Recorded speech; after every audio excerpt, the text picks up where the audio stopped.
So we got May 19th, deep in the heart of quarantine 2020.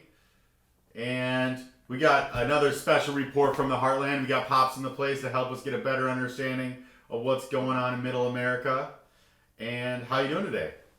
We're doing really good. How are things on the West Coast in LA land? What's happening? Uh, there was a few different.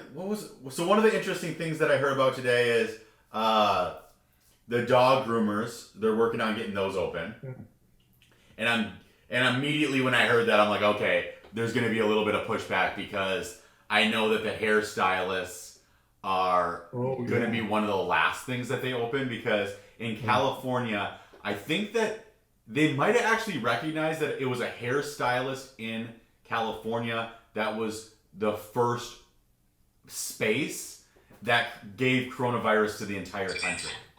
That's one of our patient zero moments that they're trying to circle. And so because of that, I think that hairstylists are going to get a little bit overwhelmingly penalized. From a perspective of my own, I would say that it's probably not fully accurate or appropriate. And then, I was talking to a person who lives down the hall from me, and he has a group fitness gym. It's called Sanctuary Fitness. It's right downtown LA in the Arts District. And it's not quite CrossFit because they don't like to get as kind of crazy as a CrossFit facility does. It's a super intense kind of workout. But he was a little bit disappointed because he's saying we could totally do 6 feet of separation in our gym. Our customer is comfortable with being a part of different guidelines. They're also comfortable as a business to do whatever is appropriate, but they're still kind of in the dark on knowing what's next for their timeliness of reopen. While a lot of other people are starting to get better expectations of things, they still feel like they don't have any ground to stand on yet as far as what's next for them. And then LA is opening up the ability for restaurants to distribute liquor on their parking lots. So they're hoping to allow different restaurants to be able to kind of expand on their parking lot, provide their service in the open air to allow that customer to start, frequenting that place, and that business to be able to open up and rehire some of their employees to hopefully, bridge the gap on what would be possible with getting people inside. And then they also believe that, customers are more likely to come to a place that's outdoor than indoor, just based on our own people feeling comfortable about what's appropriate. And I agree with them with that. I'm like, I'm happy they're loosening those regulations. And then I think that it's a pretty reasonable thought that people, feel more comfortable outside than in, because there's a lot of science that backs the frequency of, converting that virus into yourself through outdoors is totally different. There's certainly some diversity of opinion of what's appropriate and what's reasonable. For those who are new to the show, Purple Politics is not only touching base on what's happening in the political world now, because that seems to be really back and forth, but even underlying that whole thing, what is LJ talking about just now? What now? What next? Everybody's trying to figure and work through this. Where are we at? Where are we going? What now and what next? So we are a father and a son in LA and a dad in Minnesota, just trying to work through the COVID and trying to figure out what's happening. And through that, we kind of share our day of where we're at, what we're doing, and what our expectations have been, how we're surviving it, and just trying to give some perspective so those people 50 or 100 years from now can go, hey, what were normal people doing then? Because we would have loved to have been able to pop into the Depression era and have these videos. And I thank LJ 100% for this, because I was encouraging all of us in the Team Stead to do like a journal. And he said, how about a video journal? And I'm going, this is perfect. So a video journal it is. So thank you, LJ. Yeah, and it's just a fun experience. I think it's part of our own coping mechanism of how we're dealing with what's going on in COVID. This is certainly like you're saying. This is kind of thought of as just us running through our day. This is really our personal journal, but we also want other people to be able to be a part of it if wanted. It's also just a really easy space for us to be able to save this long of a conversation. YouTube allows us to do it for free, and so if it's going to be uploaded on there, why not make it public?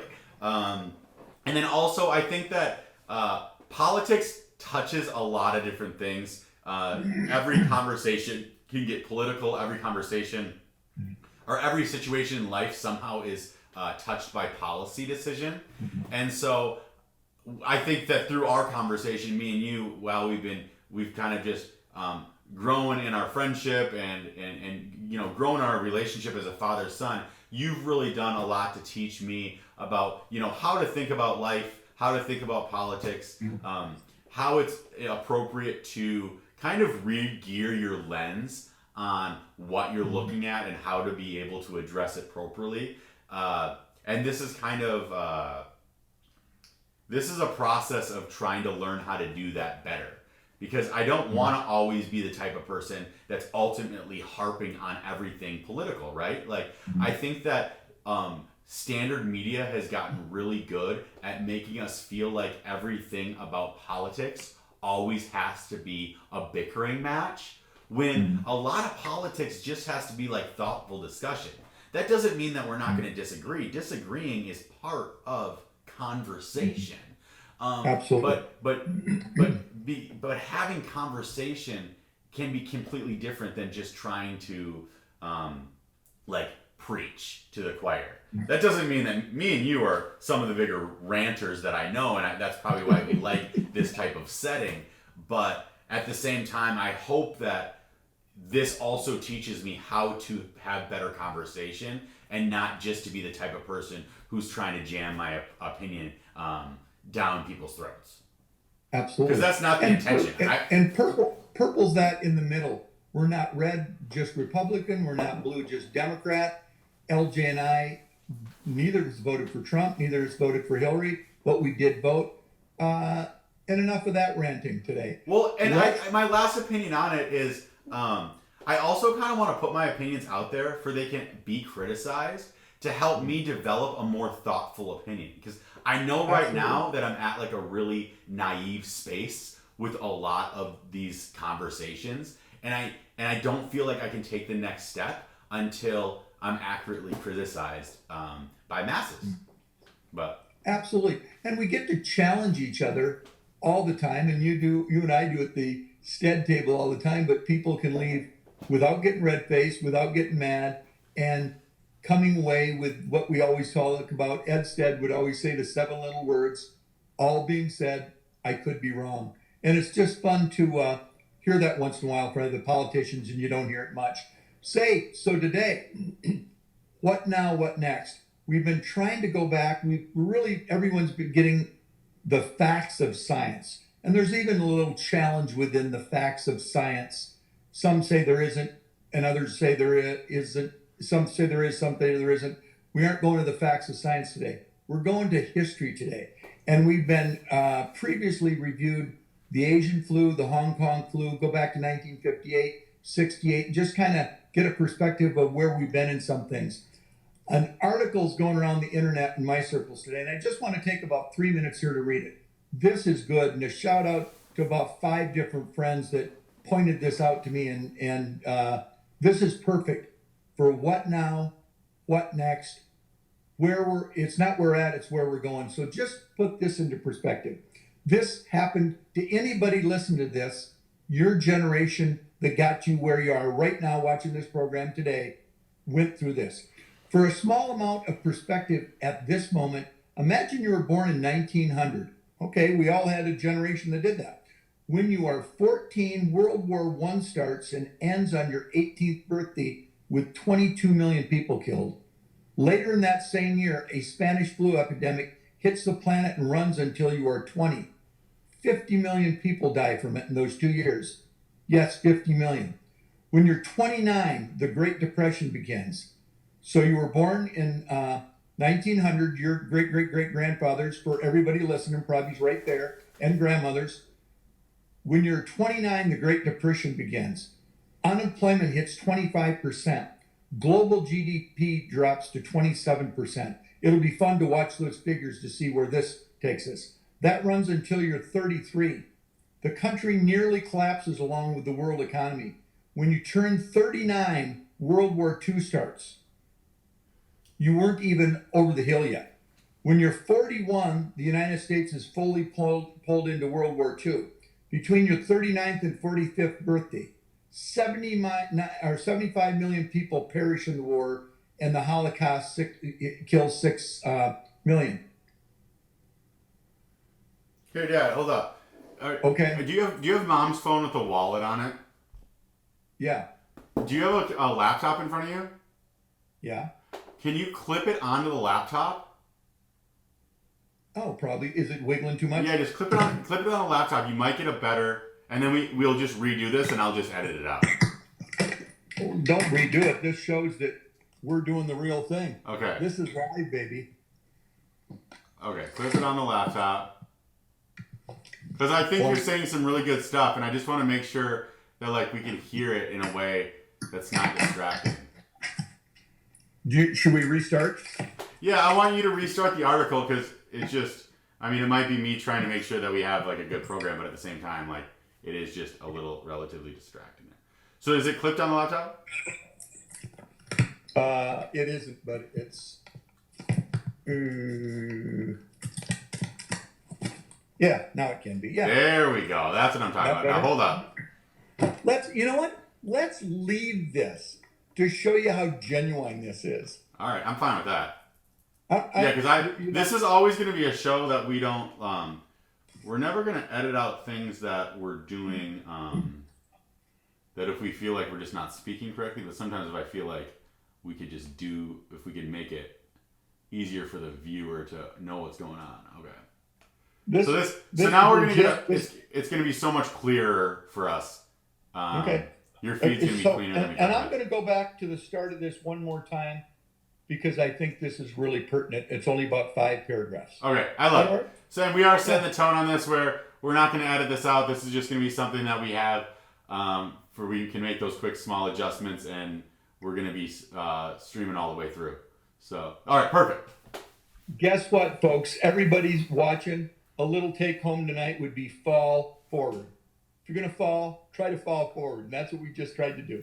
Okay, going into that little section about what now, what next, we need some perspective to the past about that. So this has been going around to the internet today, and I really appreciate all my friends who shot this my way.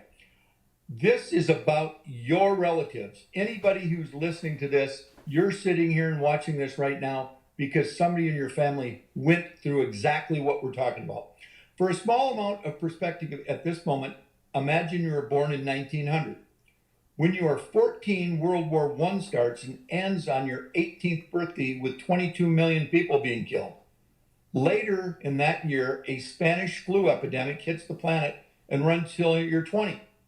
50 million people die from it in those 2 years. 50 million. When you're 29, the Great Depression begins. Unemployment hits 25%. Global GDP, 27%. That runs until you're 33. The country nearly collapses along with the world economy. When you turn 39, World War II starts. You aren't even over the hill yet. When you're 41, the United States is fully pulled into World War II. Between your 39th and 45th birthday, 75 million people perish in the war, and the Holocaust kills 6 million.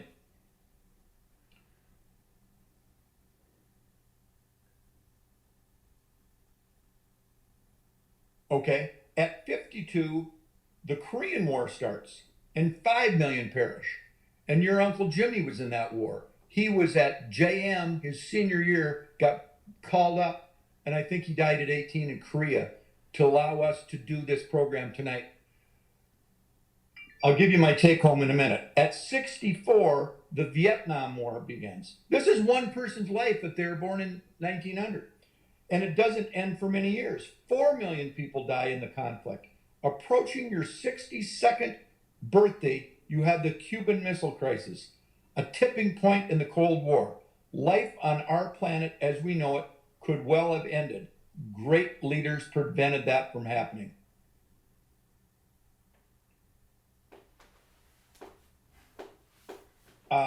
As you turn 75, the Vietnam War finally ends.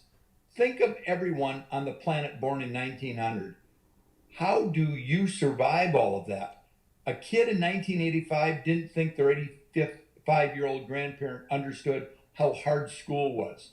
Yet those grandparents and now great parents survived through everything, lifted above. It always brings tears to your eyes. It's unbelievable. Perspective is an amazing art and is everything. Perspective is everything. Let's try and keep things in perspective. This is brutal what we're going through. This is real, but keep it in perspective. And this is the parents of all of our parents. This is all of our grandparents' perspective on life. And we wonder why they're a little prickly. And we wonder why they are pull yourself up by your bootstraps. Like, we wonder why they have those types of kind of conversations or thoughts. And you are right. This is an incredible kind of thought process to try to wrap your head around. Listen to this last paragraph. Let's try to keep things in perspective. Let's be smart, help each other out, give each other a break. We will get through this, all of this. In the history of the world, there has never been a storm that lasted. This too shall pass. And then it shows. Go to my Facebook, Loringstead. I'll friend you. I got 5,000 friends on there, but I'll friend you. Go to Instagram. And can I even show this? Look at these. Everyone's got a family like that. Barefoot, poor, and they made it. And here's my thought after all this: the 2020 COVID action plan. Fear and panic, no. Facts, pause, action, yes. Persevere, faith, love, and hope, always. And Godspeed to all. So put it in perspective. The COVID is brutal. It's real. Today, what I think the stats in the country are like 90,000 have passed away. In Minnesota, 725 have passed. It's terrible, but we're going to make it through this. In these generations previously, you were asked to leave your home, leave your country, and leave your life behind. What do we ask now? To stay at home and just listen to some rules. So please stay at home, listen to the rules, lead by example, make it happen, serves above self. And guess what? Your kids and grandkids are watching. So I won't rant anymore, but I just thought that really filled in nicely to what this video sequence is all about. What now? What next? And we're going to get through this. It's going to happen. Yeah. I think, it's just an incredible, thought process to walk through of that's what a grandparent in the United States had to deal with. And that's other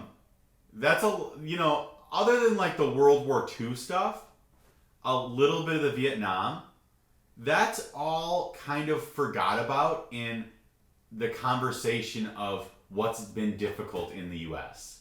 There's a lot of other things that always come to the surface of conversation of what the U.S. has gone through in the last 100 years, as far as what we've failed, right? And we failed a lot of different things, but that was a dialogue of what we've overcome.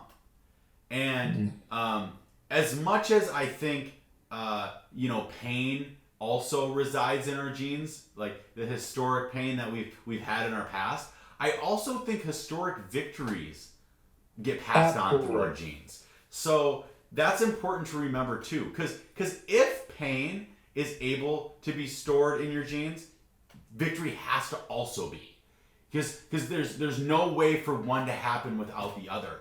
And anybody who is currently living today, regardless of who you are, what language you speak, what race you are, what socioeconomic place you're in, what situation you find yourself in today, you are a victory. You have overcome. You are breathing. You are sitting here. And if you're able to watch this show, that means that you have some level of like peace in your life to watch a show this dumb, right? So unbelievable. Like, you got here. And so those victories, I think, also live in our DNA too. And we can't forget that. And to realize that we are people that overcome. This is just another day in what it takes to be a human. And that's also the blessing of it too, right? Like, that same fear that we all have today is some of the miracle of what it is to be living. And it's a special gift to be even able to sit here and say, tomorrow I'm going to wake up and I'm going to help the world achieve. I'm going to help the world overcome. It's not where we're at. It's where we're going. I think this badass virus, we're all about sports analogies, faith, family, friends, football, and God bless America. The COVID thinks it's 16-0.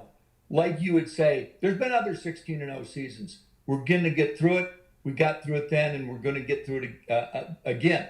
And I think the COVID virus thinks it's the GOAT, the acronym of the greatest of all time. No, it's not. It's not the greatest condition of all time that's devastating. It's not.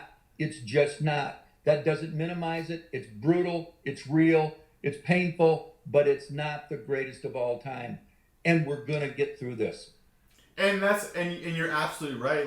Like leveling it up and thinking about it on that scale, it's not even close to the GOAT of what we've dealt with. And collectively, with great empathy, we've all collectively fought this thing in a way that we've never fought it together, right? So as much as everyone wants to talk about the world as being soulless, it lost its way, lost its empathy, there has never been a time that everyone in the world has come together to care about the individuals that lives are most at risk.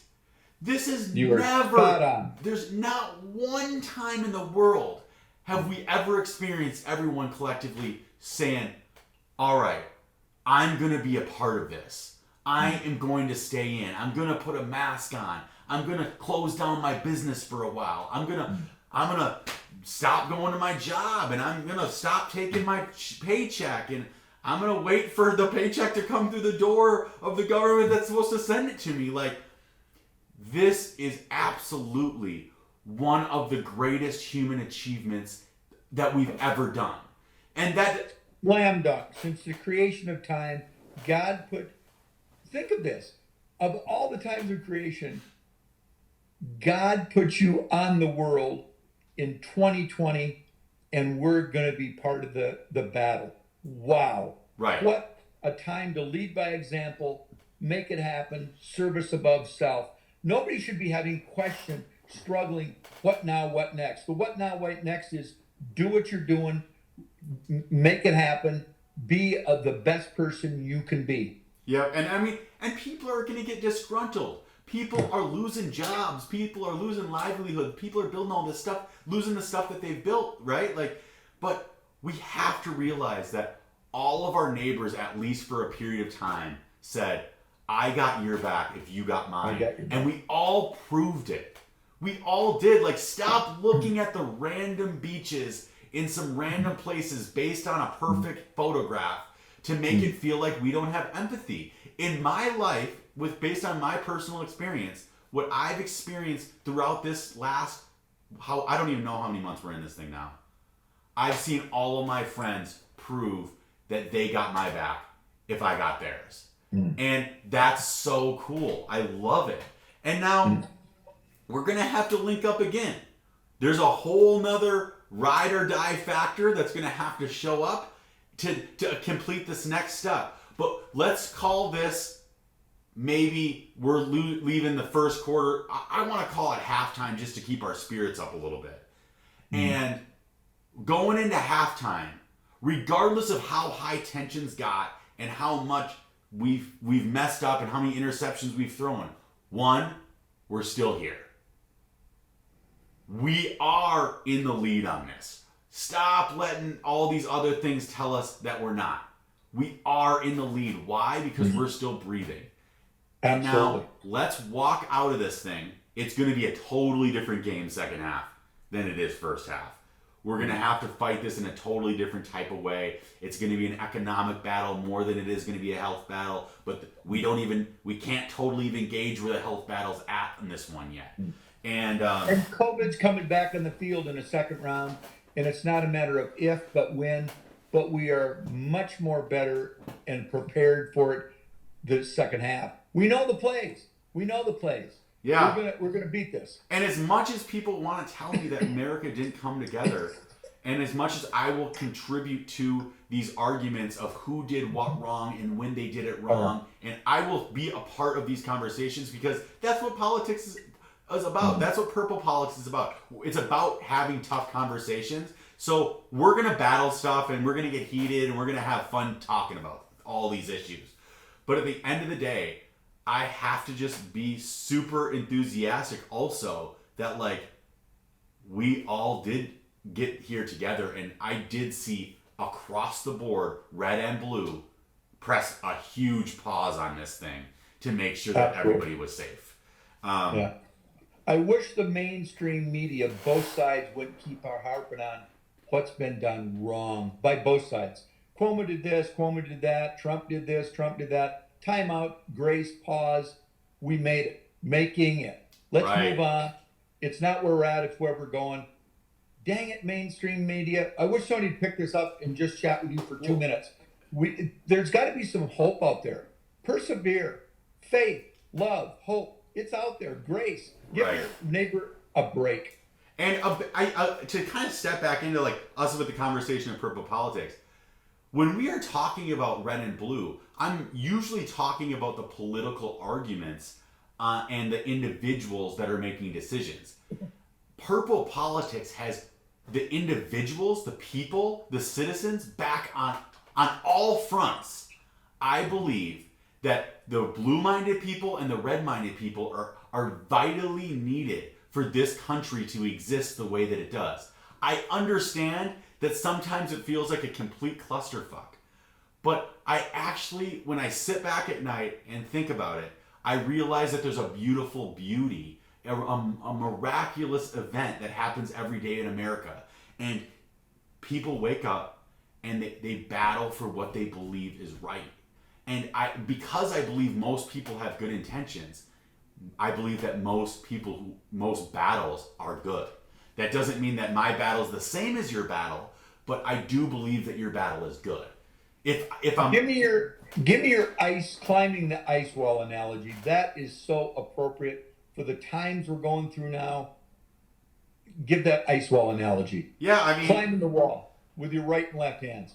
So I think that every day when you walk into the unknown, it's like walking or trying to climb up a pure sheet of ice. It's like going up an ice wall.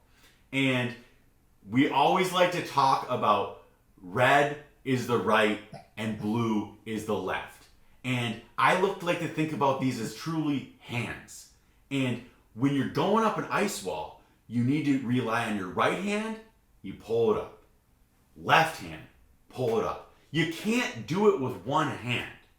And so that's why I believe so much in the pendulum kind of going back and forth. And it's less of like, we're not getting anywhere with the pendulum going back and forth. It's actually us pulling ourselves up this ridiculous ice face, this hill, this unknown, this pure sheet of just like chaos. And if we didn't have both of these different factors, there's no way that we'd be able to pull ourselves to the top.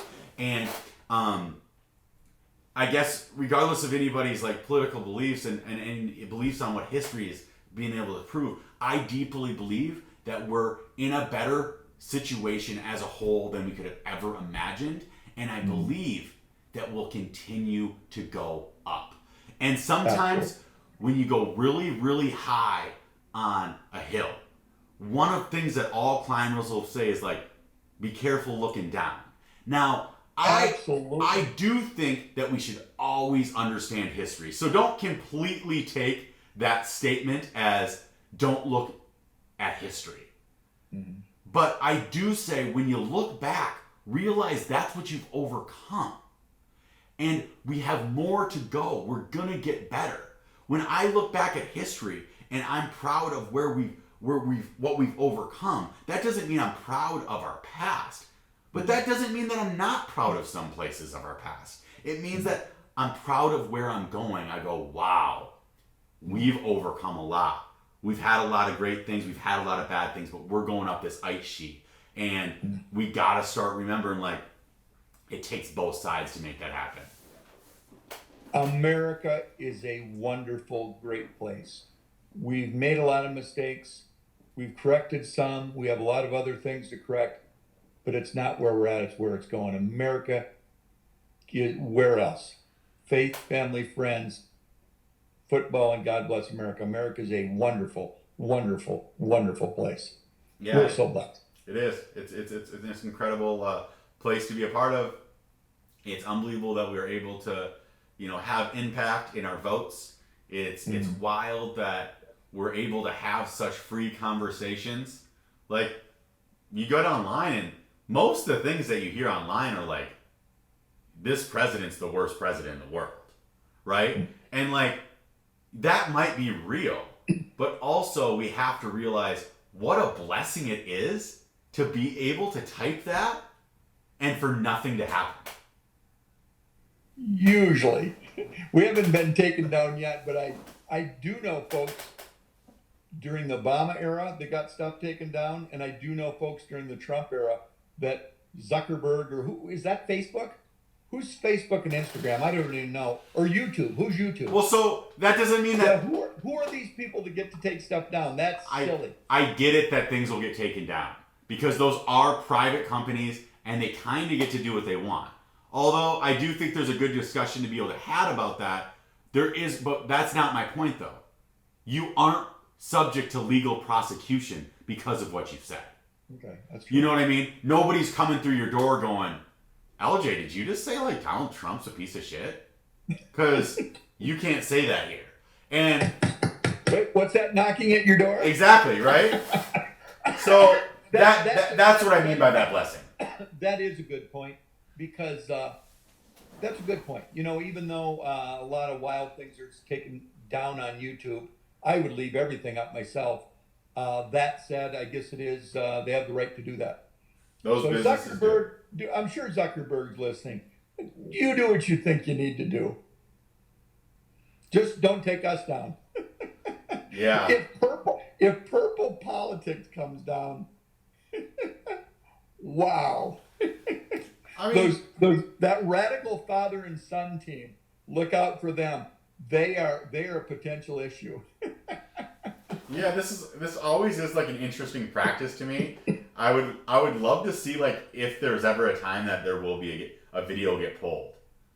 Like, I'm sure at some point it probably will. For what? Representing what? I mean, middle?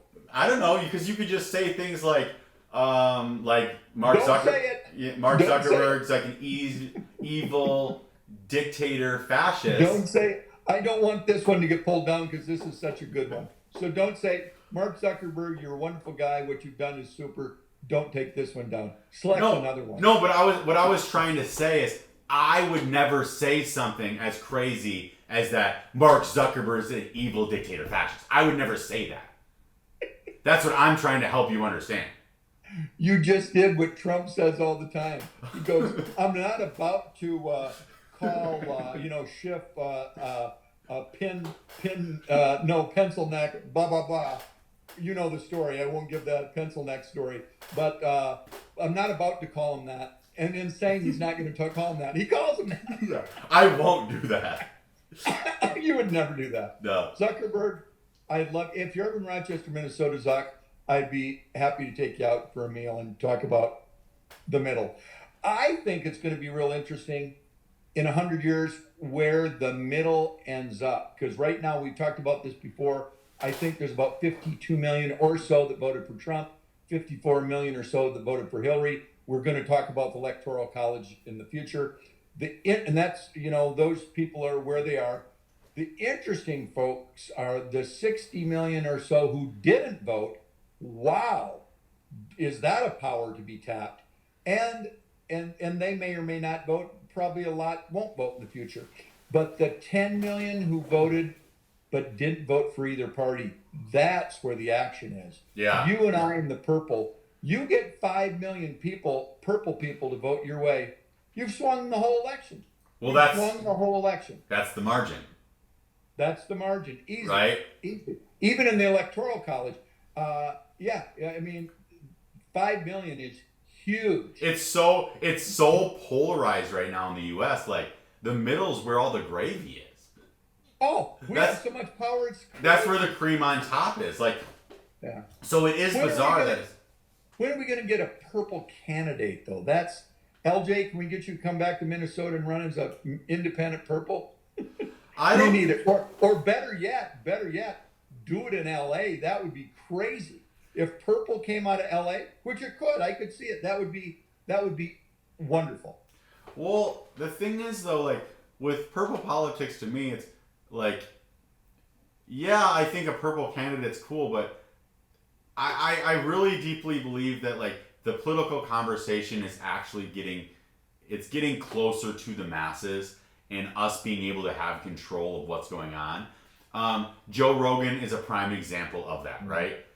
Rogan would be a great purple candidate. He's just a normal guy that comes from abnormal circumstances to be able to create a conversation and have sway like nobody else, right? Like, he doesn't go sit down with Bernie Sanders to increase his audience numbers. Bernie Sanders comes and sits down with Joe Rogan to help his vote.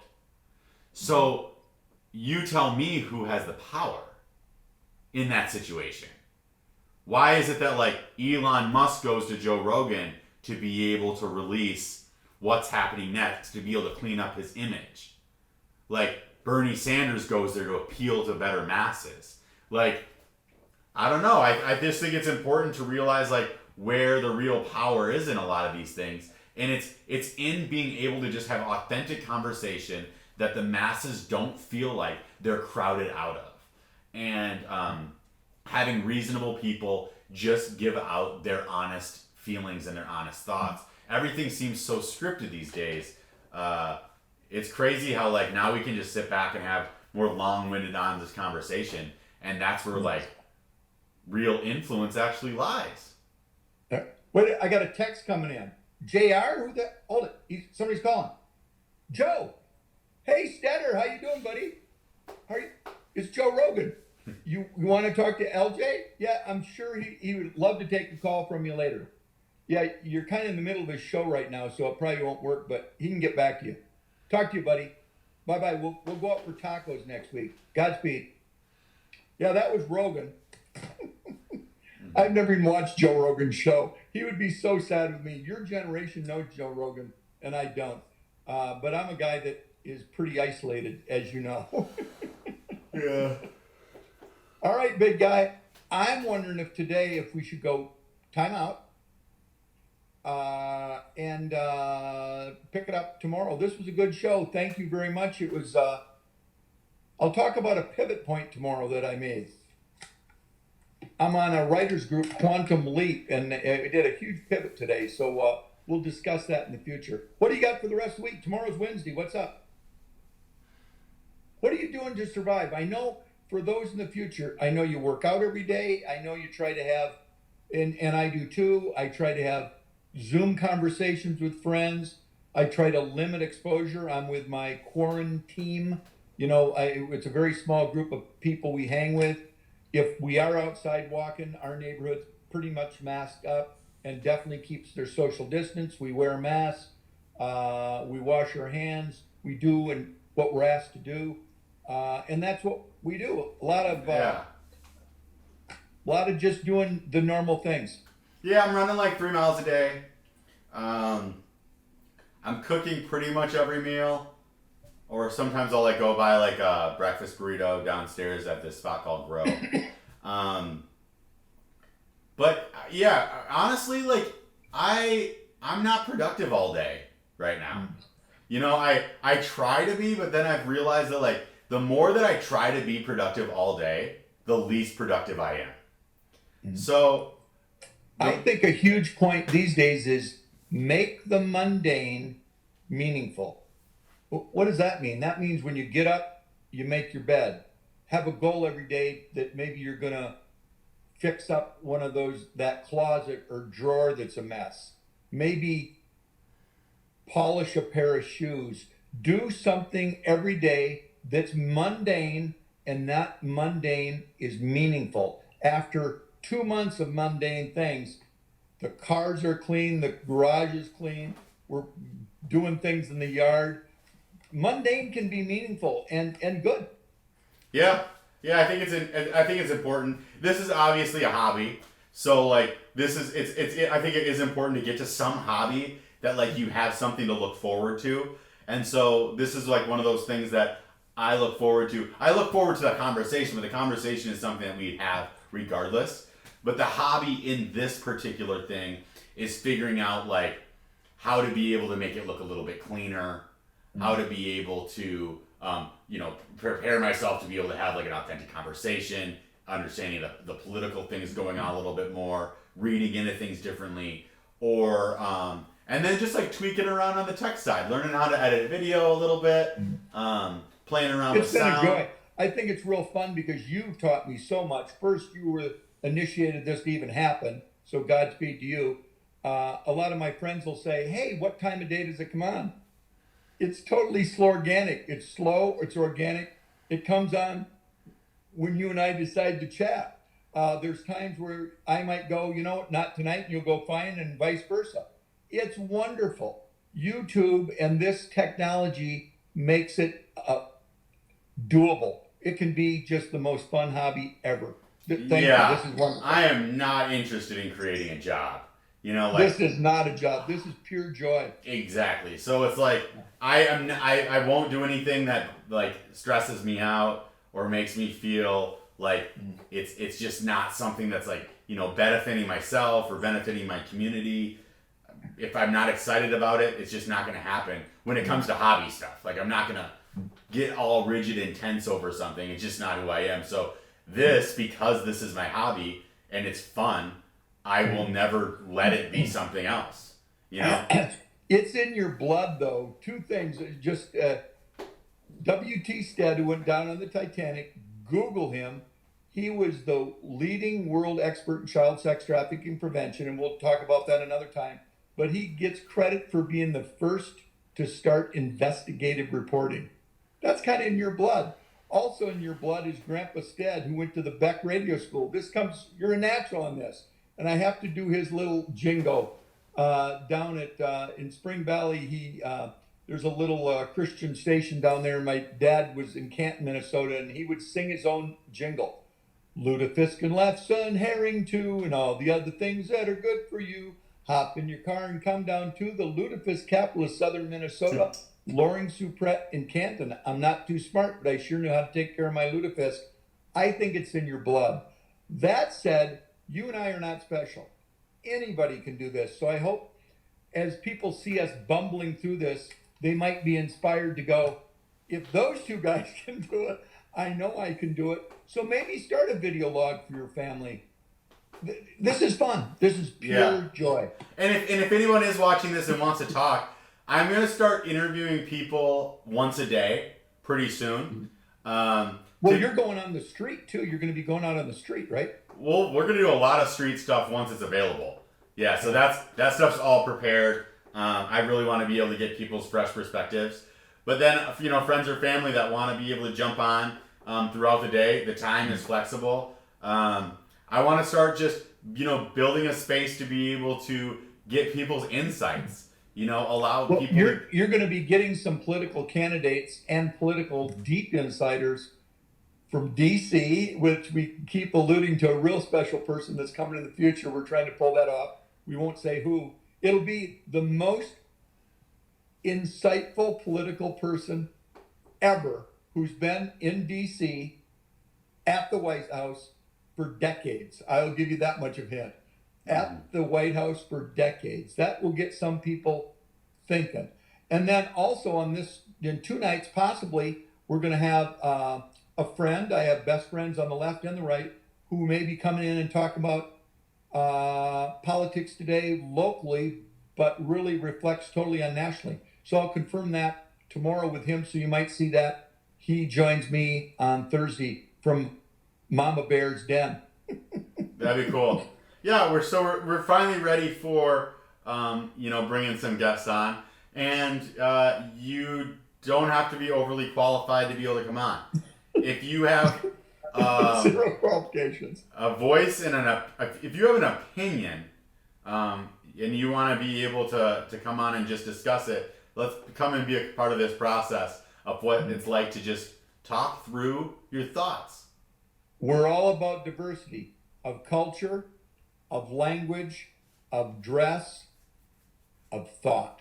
We are the ultimate diversity of thought people. So thank you for another great program. And I think Mama's Bear, culturally tonight, The Voice was on tonight. Oh my God, another, I talked about Bachelor 2 nights ago. Well, tonight, The Voice was the finale. So exciting stuff. I love it. So Google that stuff. 50 years from now, they'll go, what the heck was The Voice? I can tell you it was a big deal. A lot more people will be talking about The Voice tomorrow than they will about Trump letting the Inspector General go. Right. It's wild. Godspeed, buddy. Any final thoughts? No final thoughts today. I'm kind of just chilling. It's a good day. Not too bad. My final thoughts are always lead by example, make it happen, service above self, and our children are watching. Literally, your children are watching.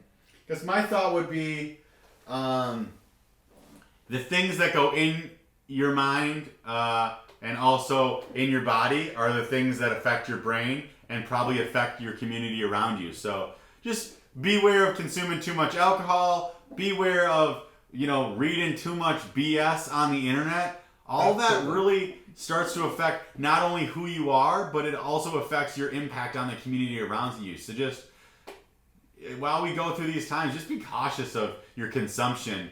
What was the beverage you held up? It looked like a beer, but I'll bet it wasn't. No. I got a little coffee. Coffee. Yeah, it's So I'm preaching coffee right now too with my little grandkids. Right, look at that cutie. Reagan, Cam, and Avery. Yeah. As I'm preaching appropriate consumption, I did drink like a half a cold brew at 9 o'clock at night. So hey, there you go. Well, it's not where we're at; it's where we're going, and we're falling forward. The rise is more exciting than the fall. If you're gonna fall, fall on your knees, get on all fours, and get the hell back up, and try to fall forward. Yeah, and one of my things, I've always been a slip but never fall type of person. So don't confuse my slips for a fall. I am going to try, definitely in that regard, I'm going to try to dig up some video of you with some of the greatest falls ever that looked like it was total disaster, and it never happened. The fall never fully occurred. All right, buddy. Faith, family, friends, football, God bless the USA. Fear and panic, no. Facts, pause, and action, yes. Persevere, faith, love, and hope, always. Godspeed, buddy. Godspeed. Love ya.